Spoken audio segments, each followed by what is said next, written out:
All right, Hummer H2 rear DVD wiring harness. This shell, it goes on like this, okay? There's this little, I guess you call it socket, whatever you want to call it, nut holder. It's in the middle right there. You screw it off. You can see the, right there, it mounts right there. This mounts up on there like that. When you pull it off, I just kind of tilt it and it comes off.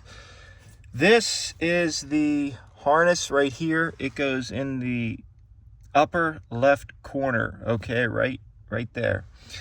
It runs all the way. Take a look at some of these. You can see it says, what's it say? This is always kind of cool to look at. It says AE. Other one says the same thing. Runs all the way back under here. Runs right here where my finger's at. Okay. Come to the back. These are for, this is the main harness. These were pretty easy to come off, these ones. This one, I had to pinch it and kind of work it off to get that off. These are your cigarette lighters. Okay, this is the main power cord that was running from the front. Just showed you guys coming through the side right here. We have an S-video cable here running underneath. We have another S-video cable right there, again, running underneath. There's two monitors, 1 and 2. Okay, and these are Logic. I'm not sure how you pronounce that. There is a remote in the front as well. I want to make it clear that I could never get this head unit to work, or DVD player to work. It wasn't working when I got it. I was getting power when I tested the continuity. There was power flowing in the line. So this is more, again, just to show you guys the wiring harness and how this thing works. You know, it's always cool to learn something new. This shell, I want to start off with the shell. This is the stock shell. You can see in the back what they've done here is at the factory, they've drilled 2 holes for the wiring of this unit. Inside, you'll see those rivets. So those are actually for holding CDs. I was confused on that. I'm like, what are those doing down there?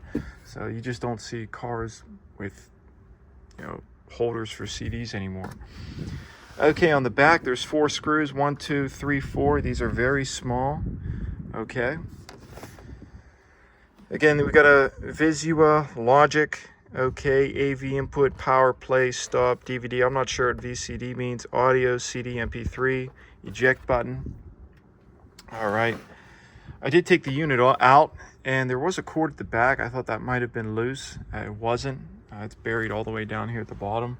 It's like a very thin square cord. Okay, so again, we're just going to show you guys what this mess is in case, you know, someday you want to undertake it and you find a unit. So there's one of these that are just empty. Okay, just set it to the side. It doesn't do anything. It says slave 1, output 2. What else? It says monitor 3. So it says monitor 3 for this S-video. So I'm guessing this harness could handle, if it was working, it could technically handle 3 monitors. But again, I only have, you know, 2 monitors up there. We have, you know, these white, yellow, red coming out, white, yellow, red coming out. And they come into this. So this is kind of all one section right here. AV1 on the right, AV2 right here. All right, this is the power cord, the 12 volt. So this red and black plugs into this harness right here. This right here plugs into that cord I showed you up there. All right, and there's 2 monitor S-videos for the monitor. Monitor 1, monitor 2. So if this was working, my theory on how everything should work is, again, that cord in the front would be plugged in. You'd plug that in right there. This would be plugged in here. And all this is plugged together. I will say the S-video cords on mine had come loose. And there was a bulletin I read that said it is possible, something about like when you move the chairs back and forth, the S-video cables would come loose. So if yours aren't working, maybe it's just as simple as the S videos aren't loose.